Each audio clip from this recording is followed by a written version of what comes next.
Hello everyone, welcome back to my YouTube channel. तो आज हम फिर से एक शर्ट की कटिंग करेंगे।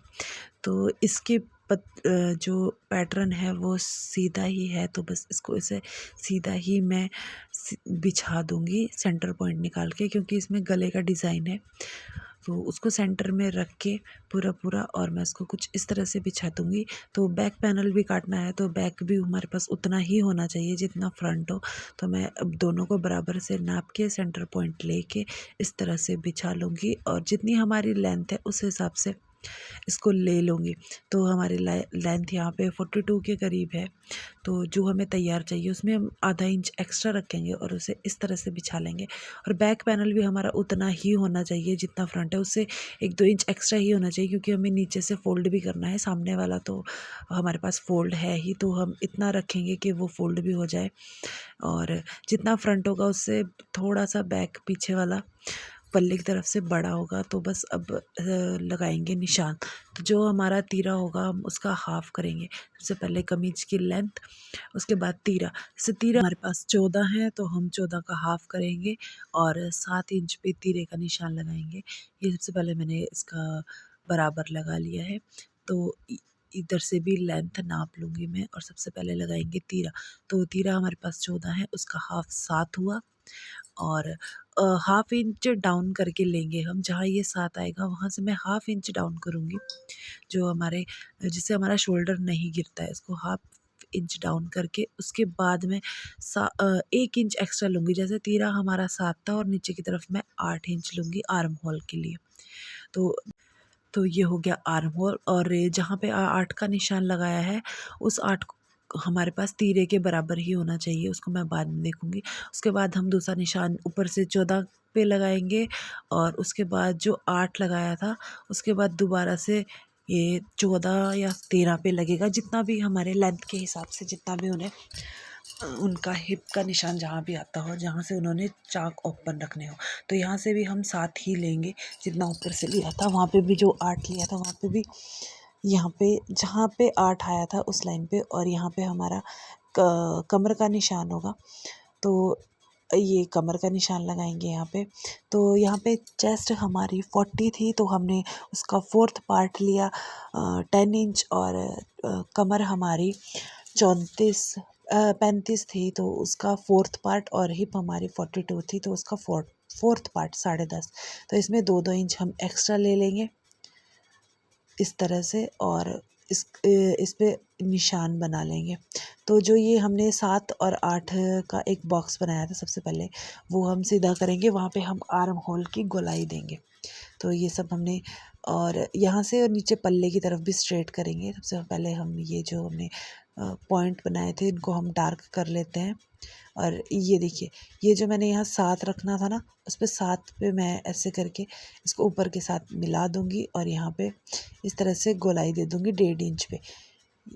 ये देखिए, ये 8 इंच होगा, इसका हाफ करेंगे और वहाँ से गोलाई देंगे। कुछ जो ये कर्व बना है, जहाँ पे ये कोन बना है, यहाँ पे कम से कम 1.5 इंच ऊपर की तरफ होना चाहिए। और उसके बाद हम कर्व दे देंगे आधा इंच अंदर की तरफ, और फिर दोबारा से आर्म होल में फ्रंट साइड का कर्व देंगे फ्रंट पैनल के लिए, वो मैं आपको बाद में बताऊंगी। और जितना हमारा हिप होगा उतना ही हम नीचे पल्ले रखेंगे और उस पर निशान लगाएंगे और उसको स्ट्रेट मिला देंगे। ये हो गई हमारी कुर्ती की कटिंग। और उसके बाद हम बैक पैनल कट करेंगे। तो फ्रंट पैनल को हम पहले इससे अलग कर लेते हैं। तो जो हमने निशान बनाए हैं उस पर हम कटिंग कर देंगे, जो बाहर की तरफ निशान बने। अब हम दोबारा से इसी कपड़े को उसी डायरेक्शन में रखेंगे, क्योंकि इसमें ना फूल पत्तियाँ दोनों तरफ थी, तो इसका कोई सीन नहीं है, हम कब कैसे भी रख सकते हैं। तो अब इसको हम इतना फ़ोल्ड करेंगे, क्योंकि अब पीछे वाला पल्ले में कोई डिज़ाइन नहीं है, कोई भी प्रिंट नहीं है जो हमें सेंटर में लेना हो। तो अब इसका हाफ़ फ़ोल्ड करेंगे, साइड से बाजू हमारे पास निकल जाएगी। तो जितना हमारा फ्रंट पैनल में हमने चौड़ाई ली थी उतनी ही बैक पैनल में चौड़ाई लेंगे, और फ्रंट वाले को उसके ऊपर रख देंगे, और उसी के बराबर बराबर हम अब इसकी कटिंग कर देंगे। और नीचे की तरफ से इसे थोड़ा सा एक्स्ट्रा रखेंगे जो तुरपाई के लिए काम आएगा हमारे लिए फ़ोल्ड करने के लिए। तो इस तरह से हम इसकी कटिंग कर देंगे। जितना फ्रंट वाला होगा उतना ही बैक वाले पार्ट को ऐसे रख के कटिंग कर देंगे। और यहाँ से 2 से 2.5 से 3 इंच हम रख लेंगे जो कटिंग फोल्डिंग के लिए होगा। इसे बराबर बराबर कट कर लेंगे। और अब हमारे पास जो कपड़ा बचा है उसे हमें 10 इंच चौड़ा चाहिए, क्योंकि हमारा आर्म होल कम से कम 10 इंच का होगा, 10 से 11 इंच का। तो जितनी हमारी लंबाई है उस लंबाई हमारी 18 इंच है, तो 20 इंच चौड़ी पट्टी लेंगे हम और इसे इस तरह से फ़ोल्ड करेंगे। और जो हमारे 4 पार्ट में 10 इंच होना चाहिए, मतलब 40 इंच जो 4 पार्ट में 10 इंच होता है, तो इसको मैंने हाफ़ फ़ोल्ड कर लिया और 2 पट्टी और लेके मैं इसे पूरा 10 इंच का ये बॉक्स बना लूँगी और इसे पहले सिलूँगी, उसके बाद इसकी कटिंग करूँगी। तो अब आ जाते हैं फ्रंट पैनल पे, जो इसमें हम अब गला बनाएंगे। तो इसे हम फ़ोल्ड करेंगे, सेंटर पॉइंट निकालेंगे इस तरह से। यहाँ पे हम सेंटर पॉइंट निकाल के इसमें नॉचेस लगा लेंगे और यहाँ पे हम गला बनाएंगे। तो सबसे पहले हम एक पेपर पेस्टिंग लेंगे जो गले बने बनाए आते हैं। इसकी चौड़ाई थोड़ी ज़्यादा है, उसका ट्रिक मैं अभी आपको बताती हूँ। तो इसे हमने पेपर पेस्ट कर लिया है, प्रेस से कपड़े पे पेस्ट कर लिया है और इसकी कटिंग कर दी है एक्स्ट्रा की। तो इसे इस तरह से सिलाई मार के पूरे कपड़े को फोल्ड कर लेंगे चारों तरफ से, और बहुत पतला पतला रखेंगे जो हमें तुरपाई में कभी दिक्कत ना दे। इसलिए जो एक्स्ट्रा बचेगा उसे कट कर लेंगे और इस तरह से पूरा फोल्ड कर लेंगे सिलाई के साथ। तो अब देखिए इसकी चौड़ाई ज़्यादा है और तो हमें चाहिए 2.5 इंच चौड़ाई, तो ये है 3 इंच का, तो मैं आधा इंच लेके इसे कट कर लूँगी। तो ये देखिए ये ज़्यादा है तो इतना मैं इसे कट कर लूँगी तो ये दोनों तरफ से बराबर आ जाएगा।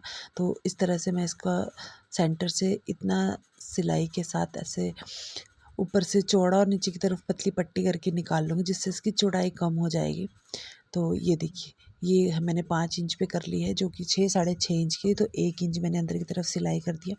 अब मैं लेती हूँ जो हमारा फ्रंट पार्ट था, जो हमें फ्रंट में रखना है, उसको सेंटर से सेंटर को मिलाऊंगी। जो गले का सेंटर है उसको कपड़े के सेंटर से इस तरह से मिला के रखूँगी। ये देखिए इसकी विड्थ बताती हूँ मैं आपको, इसकी विड्थ भी ज़्यादा है तो मैं इसे भी 1 इंच कट कर लूँगी। हमें 8 इंच तैयार रखनी है और ये कुछ 9 इंच के करीब है, तो 1 इंच मैं कट कर दूँगी इसको कुछ इस तरह से। तो अब देखिए अब मैं इसका सेंटर पॉइंट निकालूँगी। सेंटर पॉइंट पे भी एक कट लगा लेंगे या फिर ऐसे चौक से, और इसको इस वाले कट के ऊपर रख के हम पिन अप कर लेंगे, जिससे ये हिले ना, एक जगह सेट हो जाए। और बुकरम के साथ साथ सिलाई लगाएंगे, बुकरम के ऊपर सिलाई नहीं लगाएंगे। तो इस बुकरम के साथ साथ सिलाई से हम इसको फोल्ड कर लेंगे। फोल्ड बाद में होगा, अभी सिलाई के साथ साथ एक पैर की सिलाई के साथ इसको स्टिच करेंगे गले को कपड़े के साथ। कुछ इस तरह से जहाँ भी स्टोन होंगे वहाँ हम आराम से स्टिच करेंगे या फिर स्टोन निकाल देंगे। तो कुछ इस तरह से सिलाई होगी। आप कपड़े को इस तरह से घुमाते हुए सिलाई लगाएं और कपड़ा हिले ना, बस जो एक दूसरे के ऊपर हमने पिन अप किया है उस तरह से करके। और ये देखिए अब हम पिन निकाल के जो ये अंदर वाला कपड़ा है, ये देखिए ये सिलाई हमारी बहुत अच्छे से आ चुकी है।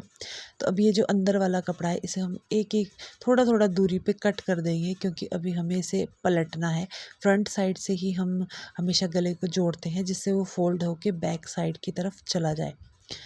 तो ये देखिए इसको हम कट करके अब इसको फोल्ड करेंगे। ये कट हो गया और यहाँ हम छोटे छोटे नॉचेस लगा लेंगे, जिससे ये फोल्ड होने में आसानी हो, इसको फोल्ड करने में। तो हम पूरे गोल गले में छोटे छोटे से नॉचेस लगा लेंगे और उसको कुछ इस तरह से फोल्ड कर देंगे। यहाँ पे हमारे पास थोड़ी सी पट्टी आ गई है, तो इसको भी मैं निकालने की कोशिश करूँगी। इसको निकाल के अंदर की तरफ फोल्ड कर दूँगी तो ये देखिए मैंने इसको इस तरह से अंदर की तरफ फोल्ड कर दिया है और ये गला पिछली तरफ चला गया है और ऊपर की तरफ सिर्फ सिलाई रह गई है। तो अब इसमें हम एक पैर की सिलाई दोबारा से लगाएंगे, इसे प्रेस स्टिच बोलते हैं, जिससे हमारा गला नहीं हिलेगा। तो अब देखिए हमारी ये 8.5 तैयार है, जो हाफ इंच ऊपर सिलाई में चली जाएगी।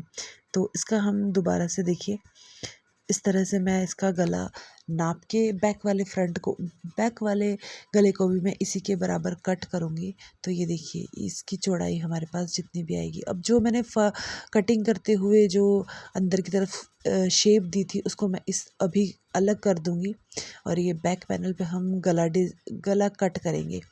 तो फ्रंट में मैंने बुकरम वाला रखा है, बैक साइड में ऐसा ही रखूँगी सिंपल प्लेन पट्टी से जोड़ेंगे इसको। तो ये देखिए इसको बराबर रखा है, जितना भी आएगा उसमें हम थोड़ा सा कम लेंगे क्योंकि हमें कटिंग भी करनी है और फोल्ड भी करना है। तो ये देखिए ये हमारा 2.5 इंच तैयार हो गया है। तो यहाँ पे मैं कटिंग करूँगी और जितनी भी हमें पीछे वाले गले की लेंथ चाहिए उस पर मार्क लगाएंगे। जितना ऊपर से रखा है उतना नीचे से रखेंगे और कुछ इस तरह से गोलाई दे देंगे। लाइन एकदम स्ट्रेट होगी और यहाँ से थोड़ी सी गोलाई देंगे और इस तरह से कट कर देंगे। अब होगी पट्टी की बारी। तो पट्टी हमें कैसे लगानी है, तो ये देखिए हमारा गोल गला कट चुका है। अब हम रेप पट्टी काटेंगे। जो हम जहाँ से मैंने फ्रंट गला निकाला था ना, वहाँ से मैं एक तिरछी पट्टी काट लूँगी कुछ इस तरह से। थोड़ी पतली रख सकते हैं आप, मोटी रख सकती हैं, जैसे भी आपको लगे। तो मैंने ये पहले थोड़ी मोटी की थी, इसे स्ट्रेच होनी चाहिए। रेप पट्टी का सबसे बड़ा कारण ये है कि हम रेप पट्टी इसलिए काटें क्योंकि ये स्ट्रेच हो जाती है। तो अब ये देखिए ये मुझे थोड़ी सी मोटी लग रही है, मैं इसको थोड़ा और पतला करूँगी। तो इसको इस तरह से मैं थोड़ा सा पतला कर लूँगी और इसको अटैच करेंगे हम अब कुर्ती के बैक साइड में। तो हमेशा जो राइट साइड होती है, राइट साइड के ऊपर राइट साइड रख के हम स्टिच करते हैं, तो वो फिर फोल्ड होके अंदर की तरफ चली जाती है। तो इस तरह से इस पट्टी को हम रखते हुए खींचते हुए पट्टी को हम खींचेंगे और कपड़े को वैसे ही रहने देंगे और कुछ इस तरह से खींचते हुए सिलाई लगाएंगे जिससे पट्टी एकदम अच्छे से लग जाएगी। और इस पट्टी को भी हम ऐसे ही एक टॉप स्टिच दे के अंदर की तरफ फोल्ड करेंगे। तो उसके बाद हम कंधे को जोड़ेंगे, दोनों कुर्तियों के हम शोल्डर अटैच करेंगे। तो वो भी आपको ट्रिक बताती हूँ मैं, जिससे कि हमारे कंधे की जो स्टिचिंग है वो बाहर ना दिखे और फिनिशिंग अच्छी आए। तो ये देखिए इस तरह से हम इसे निकाल लेंगे। तो अब हम कुछ इस तरह से सिलेंगे कि जो बैक तरफ की पट्टी है उसको फ्रंट की पट्टी के ऊपर फोल्ड करेंगे। तो ये देखिए एक तरफ से एक जोड़ दिया है मैंने, एक आपको जोड़ के दिखा दी। इस तरह से हम एक सिलाई चलाएंगे और फ्रंट पार्ट की पट्टी के ऊपर बैक पार्ट की पट्टी को जोड़ के इस तरह से सिलाई लगा देंगे।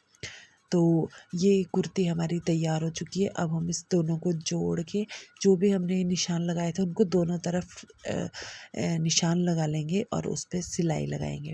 कुछ इस तरह से दोनों को बराबर रखेंगे क्योंकि हमने बराबर ही कट किया है, तो सबको बराबर रखेंगे। एक तरफ निशान आएगा, उस निशान को हम और डार्क करके उसको ट्रेस कर लेंगे दूसरी तरफ और इस तरह से निशान लगा लेंगे और उसके ऊपर सिलाई लगा देंगे। और उसके बाद बाजू कट करेंगे, बाजू को जोड़ेंगे और ये देखिए कुछ इस तरह से हम दोनों को, तो ये जोड़कर मैंने सूट सिल दिया है और ये इस तरह से इसमें तुरपाई कर दी है। ये पीछे मैंने एक पतली सी पट्टी लगाई है और कंधे की तरफ से इसको इस तरह से जोड़ा है कि ये दिखे ना। और ये बाजू में मैंने एक पट्टी लगाई है और नीचे तुरपाई कर दी है। और ये इसका दुपट्टा है, ये सलवार है, सलवार पे पोंचे बनाए हैं और इस तरह से मेरा सूट बनके पूरा तैयार है। इसको प्रेस करेंगे और सारे स्टिचेस जहाँ भी हमने स्टिच किया है उसको दबा के प्रेस कर लेंगे और इस तरह हमारा सूट बनके तैयार है। Thank you for watching.